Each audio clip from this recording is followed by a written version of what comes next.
नमस्कार। देश देशांतर में आपका स्वागत है। मैं हूं कुर्बान अली। जासूसी के आरोप में पाकिस्तान की जेल में बंद कुलभूषण जाधव मामले में हेग स्थित इंटरनेशनल कोर्ट ऑफ जस्टिस यानी आईसीजे में इस मामले पर चल रही सुनवाई ख़त्म हो चुकी है। अदालत ने एक बयान जारी करके कहा है कि इस मामले में भारत और पाकिस्तान दोनों पक्षों की दलीलें सुन ली गई हैं। अब अदालत इस पर विचार विमर्श करेगी। कुलभूषण जाधव भारत के पूर्व नौसेना अधिकारी हैं, जिन्हें पाकिस्तान की एक सैन्य अदालत ने जासूसी के आरोप में फांसी की सज़ा सुनाई है। भारत ने इस मामले में पाकिस्तान पर वियना संधि के उल्लंघन करने का आरोप लगाया है। वहीं पाकिस्तान ने कुलभूषण पर गंभीर आरोप लगाए हैं और कहा है कि उन्होंने कुलभूषण को 3 मार्च 2016 को बलूचिस्तान से गिरफ्तार किया था। अदालत का कहना है कि इस मामले में जो भी फैसला किया जाएगा उसकी घोषणा सार्वजनिक तौर पर की जाएगी। भारत की तरफ से अदालत से मांग की गई है कि पाकिस्तान कुलभूषण सुधीर जाधव की फांसी रोकने के लिए हर ज़रूरी कदम उठाए और इस बारे में पूरा ब्यौरा दे। अदालत का कहना है कि भारत ने मांग की है कि पाकिस्तान की सरकार ये सुनिश्चित करे कि वो कोई ऐसा कदम नहीं उठाएगी जिससे भारत या कुलभूषण जाधव के अधिकारों का हनन हो। अदालत का कहना है कि पाकिस्तान की तरफ से भी इस मामले में भारत की गुजारिश को खारिज करने के लिए कहा गया है। देश देशांतर में आज बात इसी विषय पर कि हेग स्थित आईसीजे अदालत में चल रही इस कार्रवाई का फैसला संभावित रूप में किस तरह से आएगा और इसके क्या परिणाम हो सकते हैं, इस पर चर्चा करने के लिए मेरे साथ हैं पूर्व राजदूत अशोक सज्जनहार, सुप्रीम कोर्ट के वकील विराग गुप्ता, ट्रिब्यून के लीगल एडिटर सत्यप्रकाश और हिंदुस्तान टाइम्स के डेप्यूटी एडिटर डॉक्टर रघुवंश। आप सभी का स्वागत है। शुरुआत एम्बेसडर अशोक सज्जनहार साहब मैं आपसे करना चाहूँगा कि अब अदालती कार्रवाई तो पूरी हो गई है, फैसला आना बाकी है। सबकी निगाहें लगी हुई हैं कि क्या भारत ने इस अंतर्राष्ट्रीय अदालत में जाकर के सही किया और क्या कुलभूषण जाधव की जान बचाई जा सकेगी। देखिए, अगर हम उस प्रश्न के ऊपर गौर करते हैं जो भारत ने ठीक किया या नहीं किया, तो मैं ये कहना चाहूँगा जो भारत के पास कोई विकल्प नहीं बचा था। अगर हमें कुलभूषण जाधव की जान बचानी है, उनको सुरक्षित अपने देश में वापस लाना है, तो हमारे पास कोई और विकल्प नहीं था, क्योंकि और जो विकल्प हैं वो है पाकिस्तान की कानूनी प्रक्रिया में हिस्सा लेना, जो कि उनका जो परिवार है, उनकी जो माता है, उन्होंने वो अप्लाई किया है उसके लिए। परंतु जो हमारे देश के लिए जो हमको इसको ले जाना था, और मेरे विचार से हमारा जो पक्ष, हमारा जो केस है बहुत ही मजबूत है, क्योंकि जैसे हरीश साल्वे जी ने वहाँ पर आर्ग्यू किया, जो एक तो Vienna convention on consular relations, उसमें कॉन्सुलर एक्सेस देने की बिल्कुल ज़रूरत है, उनका इंटरनेशनल ऑब्लिगेशन बनती है पाकिस्तान की, और उन्होंने वो नहीं दिया। हमको 16 बारी हमने इसके लिए रिक्वेस्ट किया, इसके लिए अर्जी दी, और उसमें उन्होंने एक बारी भी हमको कॉन्सुलर एक्सेस नहीं दिया।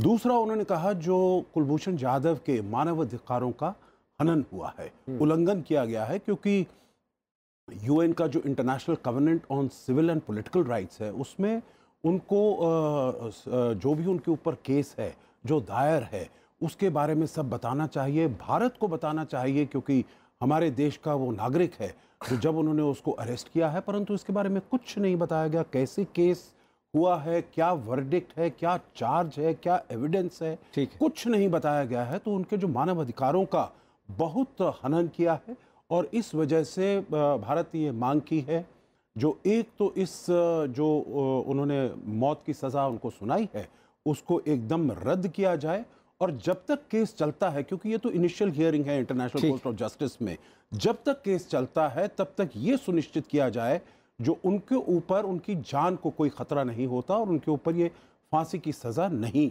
कार्रवाई की जाती है। साहब, आपको क्या लगता है कि कहा यह जा रहा है कि साहब अंतर्राष्ट्रीय अदालत का फैसला पाकिस्तान के लिए शायद मान्य नहीं है, वो उसके लिए बाध्य नहीं किया जा सकता उसे, और वो भी पहले इस तरह के मामले को लेकर के जा चुका है अंतर्राष्ट्रीय अदालत में, और उस समय भारत की ओर से यही तर्क दिया गया था कि वो उसके जुरिस्डिक्शन से बाहर। देखिए, अभी जो इस समय जो जहाँ पर पेंच फंसा हुआ है, इसके पहले जितने भी मामले गए थे, उन मामलों में जो फांसी की तारीख थी वो उसकी डेट पहले से फिक्स हो गई थी। इस मामले में भी 150 दिन का अपील पीरियड है, और इंटरनेशनल कोर्ट ऑफ जस्टिस ने अभी कोई स्टे नहीं दिया है, जिसमें कि उन्होंने इंटरिम रिक्वेस्ट किया था। 4 मुद्दों पे बात की थी हमारे जो सीनियर एडवोकेट साल्वे साहब हैं, कि जुरिस्प्रूडेंस क्या है, जुरिस्डिक्शन क्या है, और वीना कन्वेंशन का कैसे वायलेशन हुआ, और प्रोविजनल हमको इंटरिम ऑर्डर मिलना चाहिए। तो पाकिस्तान ने जब बोल दिया कि 150 दिन का हमारे पास वक्त है अपील पीरियड फाइल करने का, तो मैं नहीं समझता हूँ कि पेंडिंग डिसीजन वो किसी भी तरीके से वो उसको वायलेट कर पाएगा। और जबकि आर्टिकल 74 के तहत इंटरनेशनल कोर्ट ऑफ जस्टिस के जो प्रेसिडेंट हैं उन्होंने इन्फॉर्म कर दिया है कि pending this matter you may take necessary measures as required by any civilised country. जो इसमें 2-3 महत्वपूर्ण मुद्दे जो बनते हैं कि क्या आगे चल के इस पैटर्न पे पाकिस्तान अंतर्राष्ट्रीय अदालत का मिसयूज़ करेगा। दूसरे नंबर पे एक बात का और भी ठोस तरीके से जवाब देना चाहिए कि पाकिस्तान बार बार बोलता है कि पासपोर्ट फर्जी तरीके से भारत द्वारा इशू किया गया है और वो भारत का नागरिक है। तो अगर भारत का नागरिक है तो उसको वीना कन्वेंशन के तहत उसको जो सही जो सुविधाएं वो मिलनी ही चाहिए जो आर्टिकल 36 है। और दूसरे नंबर पे गलत पासपोर्ट रखने पे क्या आप किसी को मृत्युदंड दे सकते हैं, क्योंकि पाकिस्तान ने अभी तक कहीं पे ये नहीं बताया कि किस तरीके से वो आतंकी गतिविधियों में लिप्त था। तो जो उसका जो कन्फेशनल स्टेटमेंट था 6 मिनट का वीडियो था उसको भी भारत ने पेश न करने की इजाज़त देकर के विजय हासिल की। लेकिन मुझे लगता है कि 3 चीज़ों का ध्यान भारत को रखना पड़ेगा। पहले नंबर पे कि पासपोर्ट गलत रखने पे आप किसी को मृत्युदंड नहीं दे सकते अगर ये सही भी है, नंबर 1। नंबर 2, उन्होंने किसी भी प्रकार की उसके टेररिस्ट एक्टिविटीज़ की किसी तरीके के उन्होंने प्रमाण नहीं दिए हैं सामने। नंबर 3, जो 150 दिन का समय है उस पीरियड में इनडायरेक्टली जो उनके परिजन हैं वो अल्टरनेट रेमेडी को वहाँ पर अपील को इस्तेमाल करें जिससे कि पैरेलल तरीके से उसको रिलीफ की कोशिश हो सके। सत्यप्रकाश जी, आपको क्या लग रहा है कि इस हियरिंग के दौरान हरीश साल्वे साहब ने अदालत से ये गुहार की कि साहब हो सकता है कि पाकिस्तान इस बीच जबकि सुनवाई चल रही हो कुलभूषण को फांसी दे दे। अभी उसके बारे में भी कोई स्टे ऑर्डर नहीं आया है और फैसला क्या होगा अभी ये भी नहीं मालूम है। लेकिन आपको क्या लगता है कि जो अदालत का तेवर रहा है उसको देखते हुए हम किस तरह की उम्मीद कर सकते हैं इस मामले में? देखिए, मुझे उम्मीद है कि एक स्टे तो मिल ही जाएगा, खासकर इसलिए भी कि अभी जो यूनाइटेड नेशंस की जो कमेटी अगेंस्ट टॉर्चर है उसने भी अपनी एक रिपोर्ट में पाकिस्तान की जो मिलिट्री जो अदालतें चलती हैं और जिस तरह से वहाँ पे ये फैसला दिया गया है, ये जो अदालत है वो बहुत सीक्रेट तरीके से काम करती है और मिलिट्री कोर्ट की तरह काम करती है और इसलिए जो उसकी क्रेडिबिलिटी है अंतर्राष्ट्रीय स्तर पे वो बहुत कम है। तो इसलिए उम्मीद ये है कि हमें जो स्टे चाहिए वो मिल जाएगा। 2-3 चीज़ें हैं। एक तो पाकिस्तान ने हमें कॉन्सुलर एक्सेस नहीं दिया है, वियना कन्वेंशन का वायलेशन है। दूसरा, कोई भी तथ्य या कोई भी साक्ष्य जो भी यादव के खिलाफ हैं उन्होंने सामने नहीं दिया है। तो ऐसी स्थिति में पाकिस्तान का ये कहना कि वो जासूस हैं या जासूसी के आरोप में हम उनको फांसी दे रहे हैं, ये बात अंतर्राष्ट्रीय समुदाय को और एक सभ्य या सिविलाइज्ड नेशंस को ये स्वीकार नहीं होगा। और उम्मीद की जानी चाहिए कि सिर्फ इसी कारण से नहीं, बाकी जो डिप्लोमेटिक प्रेशर जो भारत पाकिस्तान पे डाल रहा है उसके कारण भी इसमें पाकिस्तान ये ज़रूरत नहीं करेगा कि एटलीस्ट जब तक ये मामला पेंडिंग है इंटरनेशनल कोर्ट ऑफ जस्टिस में तब तक वो फांसी की सज़ा लागू नहीं करेगा।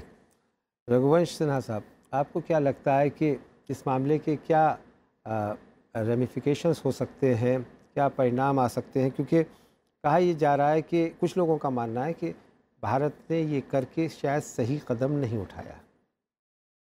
देखिए, जैसे कि हमारे दूसरे पैनलिस्ट ने बताया कि भारत के पास और विकल्प क्या है, और ये जो पाकिस्तान की सेना है ये तो एक बहका हुआ सेना है। जो सेना अपने प्रधानमंत्री को फांसी का दंड दे सकता है, जहाँ पर अपने इलेक्टेड लीडर को बंदी बना सकता है, जो अपने पूरे देश को गुमराह कर सकता है, तो उससे इस तरह का जो एक नॉर्मल बिहेवियर है, नॉर्मल एटिकेट्स है इंटरनेशनल, उससे उम्मीद तो बहुत कम थी।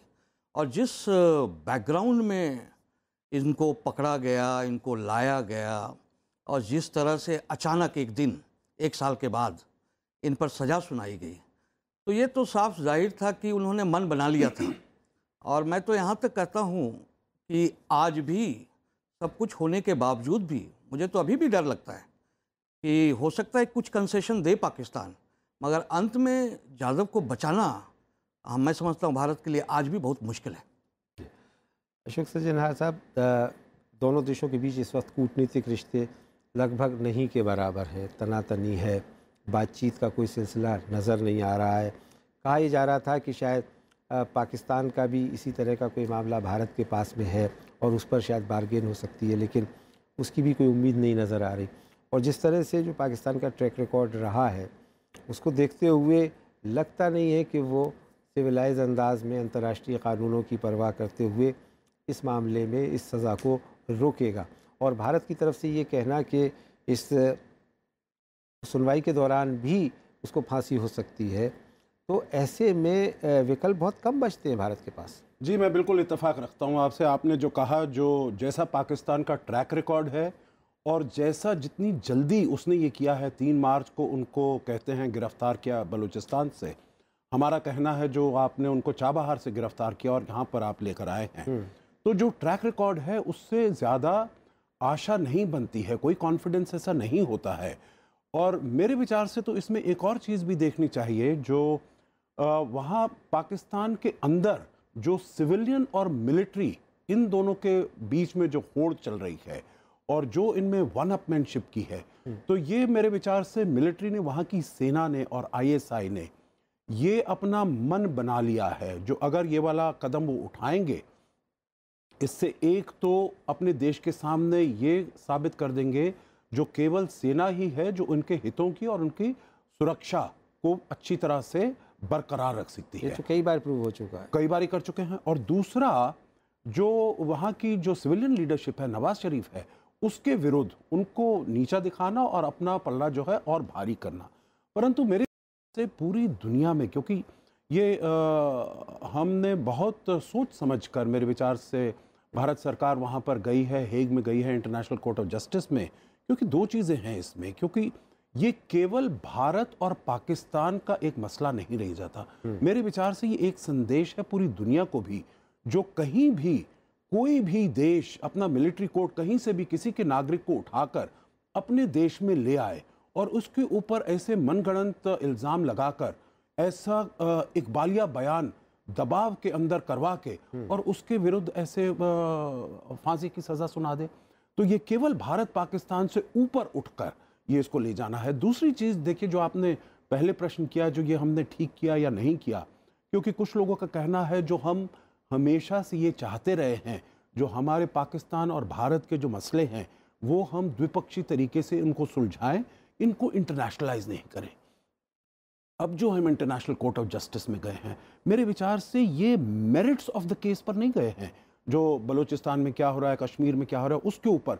और जो वहाँ के प्रेसिडेंट थे international court of justice, Ronnie Abraham, उन्होंने भी कहा था अपने इंट्रोडक्टरी रिमार्क्स में, जो आप किसी भी एक्सट्रेनियस इश्यूज को अपनी आर्ग्यूमेंट्स में मत लाइए, केवल लीगल आर्ग्यूमेंट चाहिए। और वही उन्होंने किया भी है। और हमारा जो केस है वो है केवल लीगल केस पर, जो आर्टिकल 36(1) वियना कन्वेंशन, जिसमें एक्सेस नहीं दिया गया है उसमें, और उनके जो फंडामेंटल ह्यूमन राइट्स हैं वो वायलेट किए हैं, क्योंकि उनको ना तो कोई काउंसिल की असिस्टेंस दी गई है, सपोर्ट दिया गया है, और ना उनको कुछ ये बताया गया है जो उनके क्या अधिकार है इसमें। विराग गुप्ता साहब, भारत के पास इस वक्त विकल्प क्या हैं, और क्या ये कि जो क्लेमेंसी की अपील यानी जान माफ़ी के लिए, उसका कोई प्रोविज़न है पाकिस्तान के इस मिलिट्री कोर्ट में, आप देखते हैं? नहीं, वहाँ पर अभी जो जहाँ पर सज़ा हुई है उस सज़ा के अगेंस्ट में वहाँ पर अपील का प्रोविज़न है, और उसके बाद वहाँ पर सज़ा माफ़ी के लिए भी याचना की जा सकती है। पर इसमें प्रश्न 2 बात के हैं। पहले नंबर पे आपके पास चार्जशीट ना हो, आरोप पत्र नहीं हो, आप परिजनों को अलाउ नहीं कर रहे हो, वहाँ पर उच्चायोग मदद नहीं दे पा रहा हो, और जो अदालती जो व्यवस्था हो वो पारदर्शी नहीं हो, तो फिर कैसे आप वहाँ पर किसी प्रकार की न्यायिक प्रक्रिया की उम्मीद कर सकते हैं। जो भारत ने इस मामले में, वहाँ पर उन्होंने नीदरलैंड वाले मसले का, जर्मनी मसले का और मैक्सिको मामले का जो उन्होंने उल्लेख किया है, जिसके तहत उन्होंने बताया कि न्यायिक प्रक्रिया किस तरीके से पारदर्शी होनी चाहिए। और मैं समझ रहा हूँ कि भारत इस मामले में दोनों तरीके से विजयी है। अगर इसमें जाधव की रिहाई हो जाती है तो बहुत बड़ी सफलता रहेगी, और अगर पाकिस्तान बौखलाहट में कोई गलत कदम उठाता है तो उससे मैं समझता हूँ कि अंतर्राष्ट्रीय मंचों पर वो बेनकाब होगा। आज जर्मनी के राजदूत ने टिप्पणी करके ये बोला है, जो उस समय पाकिस्तान के राजदूत थे, उन्होंने बताया है कि किस तरीके से पाकिस्तान ने ये गलत कदम उठाया है।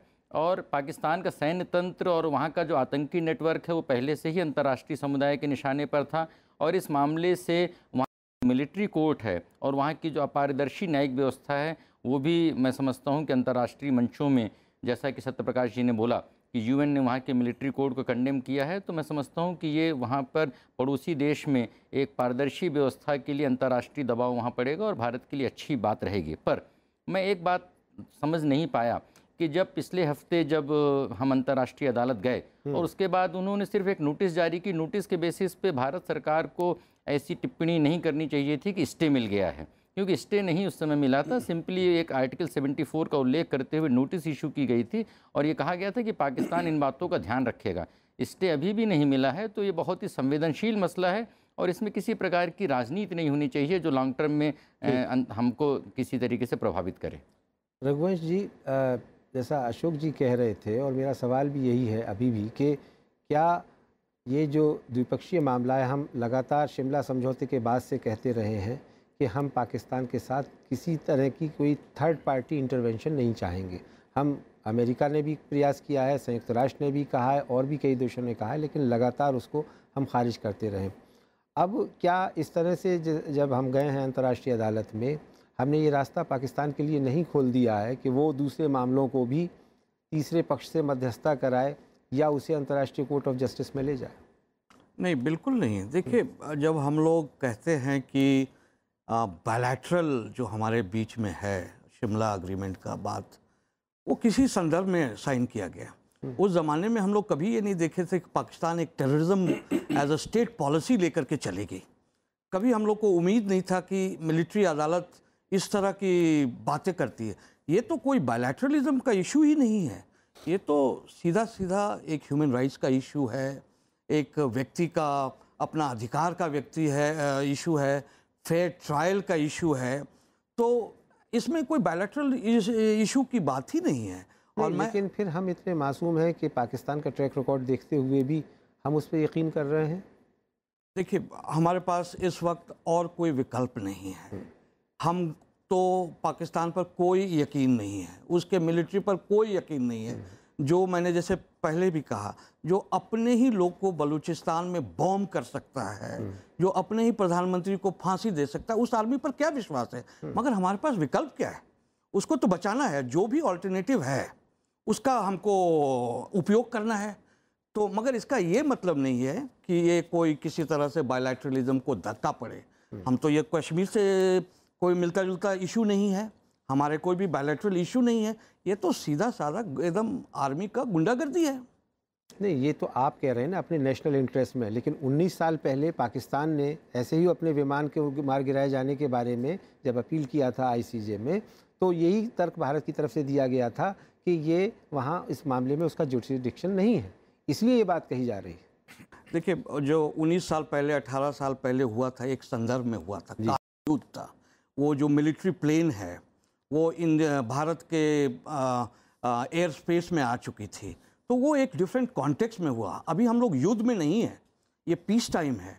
और भारत ये भी कह रही है कि जो जाधव हैं वो एक फॉर्मल नेवल ऑफिसर हैं, वो एक सिविलियन है, उनको सिविलियन कोर्ट में ट्राई करना चाहिए था। सत्यप्रकाश जी, आपको क्या उम्मीद लग रही है कि इस सब की कार्रवाई के बाद में जिस तरह से पाकिस्तान तैयार हो गया सुनवाई में शामिल होने के लिए, उससे पहले एक ये भी आशंका व्यक्त की जा रही थी कि शायद वो ना जाए और इसको कहे कि साहब वो उसके जुरिसडिक्शन में नहीं आता, लेकिन अब क्या वो उसके फैसले को मानेगा जो भी फैसला आता है और उसके लिए बाध्य होगा कि नहीं? देखिए, एक चीज़ मैं साफ कर दूं कि जो जुरिसडिक्शन का इशू आप कह रहे हैं कि भारत गया है वहाँ, उसके कारण भारत को दिक्कत हो सकती है, ये जुरिसडिक्शन आर्टिकल 36 के तहत है, वियना कन्वेंशन के। और ये आर्टिकल 36 जितने भी मल्टीलेटरल ट्रीटीज़ हैं, कन्वेंशंस हैं, उसको लेके है। अगर पाकिस्तान भी उसका हिस्सेदार है और भारत भी हिस्सेदार है, तो वैसी स्थिति में आईसीजे का जुरिसडिक्शन बनता है और पाकिस्तान ये नहीं कह सकता है कि मैं इसमें हिस्सा नहीं। वो पाकिस्तान तो कह रहा है कि वो टेररिस्ट है और वियना कन्वेंशन के तहत आता नहीं है। वो पाकिस्तान डिनाई कर रहा है, बट प्रोसीडिंग्स में भाग न ले, ये नहीं हो सकता है। वो जाके फोरम जो आईसीजे ने जब नोटिस इशू किया तो वहाँ वो प्रोसीडिंग्स में हिस्सा ले रहा है। उसकी वजह यह है कि वो प्रोसीडिंग्स आर्टिकल 36 के तहत है, ये उसकी मुख्य वजह है। तो इसलिए बाद में अगर आप पाकिस्तान ने ये मान लिया है आर्टिकल 36 के जुरिस्डिक्शन के तहत जो भी प्रोसीडिंग्स चल रही है, तो उम्मीद की जानी चाहिए कि जो फैसला आएगा वो भी पाकिस्तान उसको मानेगा। ठीक, लेकिन अल्टीमेटली क्या होगा इस केस में, ये अभी कोई इंटरिम आदेश आना है, उसके बाद सुनवाई होगी और आगे क्या फैसला आएगा ये भविष्य की बात है। लेकिन जो अंतर्राष्ट्रीय कानून में जो कुछ होता है, वो अंतर्राष्ट्रीय कानून अभी भी वो उस तरह का नहीं है कि जो फैसला आ गया वो मान ही लेते हैं। ठीक, ये जो सोवरेन नेशंस हैं वो कितने ताकतवर हैं, वो उसके हिसाब से वो अपनी चीज़ें डिसाइड करते हैं। तो इसलिए कि फाइनली पाकिस्तान क्या करेगा जाधव जी के साथ, ये अभी कहना मुश्किल है, कहना बड़ा मुश्किल है, चाहे फैसला आईसीजे का जो भी हो। जी विराग जी, आप कुछ कह रहे थे बहुत संक्षिप्त। आखिरी फैसले की बात आ रही थी, जितना मेरा आकलन है कि फाइनली जो भी जजमेंट आएगा उसमें international court of justice Pakistani अदालत को बोलेगी कि आप इसमें फ्री एंड फेयर ट्रायल कीजिए। अल्टीमेट फैसला तो वहीं पर ही होना है जिसमें कि भारत अपने पक्ष को सही तरीके से रख सके, वो सारे प्रमाण रख सकें कि किस वजह से इनको मृत्युदंड दिया गया है। तो मैं नहीं समझता हूँ कि अंतर्राष्ट्रीय अदालत मृत्युदंड रद्द कर सकती है। वो ये बोलेगी कि आप इनका फ्री एंड फेयर ट्रायल कीजिए एज पर नैसर्गिक सिद्धांत हैं जो न्याय के उनके अनुसार। जी अशोक जी, हमने ये देखा है कि कई बड़े ताकतवर देश, अमेरिका, ब्रिटेन जैसे देशों ने भी जब इराक़ पर हमला किया था तो संयुक्त राष्ट्र सुरक्षा परिषद के आदेशों का उल्लंघन किया था, अंतर्राष्ट्रीय कानूनों की धज्जियाँ उड़ाई गई थीं। तो पाकिस्तान से ये हम उम्मीद करना कि वो उससे अबाइड रहेगा, मेरे ख्याल में कुछ ज़्यादा हम नहीं सोच। देखिए, अब मैं की बात से सहमत हूँ, जो ये अटपटा लगता है क्योंकि जो पहला उसने कार्य किए हैं ऐसे, जो कि और पैनलिस्ट ने भी बताया है, जो पूरे जो इंटरनेशनल लॉ के हैं उसके विपरीत किए हैं, उसके विरुद्ध किए हैं। और आपने बिल्कुल ठीक कहा, केवल इराक़ के समय नहीं, परंतु जो हरीश साल्वे साहब ने वहाँ पर इंटरनेशनल कोर्ट ऑफ जस्टिस के पुराने प्रेसिडेंट्स दिए, जो यूएस और पैराग्वे का, यूएस और जर्मनी का, यूएस और मेक्सिको का, तो जो भी उनके केस थे, जो भी उनका डिसीजन था, उसके विपरीत ही उन्होंने कार्य किया। और उन्होंने कहा था जो आप इसको मौत के घाट नहीं उतारेंगे, फिर भी उनके जो लोकल कोर्ट्स हैं उन्होंने उसको फांसी की सज़ा पर कर दिया। तो अब ये तो है जो जब इंटरनेशनल कोर्ट्स का जो डिसीजन होता है वो बाइंडिंग तो यकीनन होता है सभी पार्टी पर, परंतु इंटरनेशनल कोर्ट के पास ऐसी कोई इंस्ट्रूमेंट नहीं है जिससे कि अपने डिसीजन को वो एनफोर्स करा पाए। तो इसीलिए यही थोड़ी सी उसकी कमी है, यही थोड़ी सी खामी है। परंतु अगर हम देखें पाकिस्तान जैसा देश है तो उसके ऊपर वैसे ही उसकी छवि बहुत ही धूमिल है, बहुत ही ख़राब है जी, बहुत ही मैली है। तो अगर इसमें भी वो करेगा तो उसके ऊपर और ज़्यादा दबाव पड़ने की बहुत आशंका है। अगर आप मुझे एक सेंटेंस और कहने का वाक्य करने का दें। देखिए, जो अभी बताया गया, जो यहाँ से हमारी प्रेस में कहा गया, जो ये स्टे ऑर्डर मिला है, जब 8 तारीख को हम वहाँ पर अप्रोच किया और 9 तारीख को, मेरे विचार से ये सरकार की तरफ से नहीं आया था, विदेश मंत्रालय के जो प्रवक्ता हैं उनकी तरफ से नहीं आया था, ये जो हमारी मीडिया में आया था, मीडिया ने ये ज़्यादा कहा जो इसका वो है जी। और दूसरा है जो पाकिस्तान ने हालांकि वो हमेशा उसने प्रयास किया है जो भारत पाकिस्तान के मुद्दों को इंटरनेशनल फोरम में ले जाए, पर यहाँ पर वो खुद कह रहा है जो इंटरनेशनल कोर्ट ऑफ जस्टिस का ज्यूरिसडिक्शन इसमें नहीं है। बहुत बहुत शुक्रिया एम्बेसडर अशोक सज्जनहार, विराग गुप्ता साहब, सत्यप्रकाश जी और डॉक्टर रघुवंश सिन्हा इस चर्चा में भाग लेने के लिए। तो उम्मीद की जानी चाहिए कि हेग की अंतर्राष्ट्रीय अदालत में कुलभूषण जाधव मामले में जो सुनवाई हो चुकी है उसका फैसला भारत के पक्ष में आएगा, कुलभूषण जाधव की जान बच सकेगी और पाकिस्तान को भी सद्बुद्धि आएगी कि वो इन अंतर्राष्ट्रीय कानूनों और परंपराओं का ध्यान रखे। इसी उम्मीद के साथ देश देशांतर में मेरे साथ इतना ही। नमस्कार।